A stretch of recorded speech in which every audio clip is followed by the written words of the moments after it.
ہماری اکثریت ساتھیوں جب تک علمی ماحول میں ہوتی ہے، دینی ماحول میں ہوتی ہے، اس کے اوپر اللہ کا ذکر غالب ہوتا ہے. لیکن جب ہم علمی اور جب ہم دینی ماحول سے نکلتے ہیں، بازار میں جاتے ہیں، دوستوں کی محفل میں جاتے ہیں، دکانوں پر ہوتے ہیں، کھیل کود کے میدان میں ہوتے ہیں، تو ہمیں وہاں سبحان اللہ یاد نہیں آتا ہے، ہمیں وہاں استغفار یاد نہیں آتا ہے. ہم بھول جاتے ہیں، غافل ہو جاتے ہیں، جبکہ اصل وہی مقام ہے ساتھیوں. آپ جب تک مسجد میں ہوتے ہیں توبہ استغفار کرتے رہتے ہیں، لیکن جب آپ دوستوں کی محفل میں ہوتے ہیں، مارکیٹ میں ہوتے ہیں، بازار میں ہوتے ہیں، کھیل کود کے میدان میں ہوتے ہیں، وہاں پر آپ استغفار اور سبحان اللہ بحمدہ بھول جاتے ہیں، تسبیحات بھول جاتے ہیں. تو وہاں پر ساتھیوں آج کے اس دور میں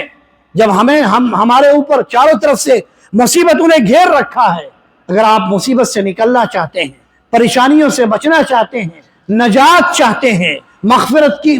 اپنے گناہوں کی مغفرت چاہتے ہیں، مال اور اولاد میں ترقی چاہتے ہیں، کھیتی میں برکت چاہتے ہیں، بارش چاہتے ہیں، تو ساتھیوں تسبیحات کو اور استغفار کو لازم پکڑ لیں. اللہ سبحانہ و تعالی اپنے فضل و کرم سے آپ کے گناہوں کو معاف کرے گا، اگرچہ وہ سمندر کے جھاگ کے برابر کیوں نہ ہو. آپ کی زندگی میں، آپ کے مال میں، آپ کے رزق میں، آپ کی اولاد میں، آپ کی کھیتی میں اللہ سبحانہ و تعالی اسی استغفار اور تسبیحات کے نتیجے میں برکت عطا کرے گا.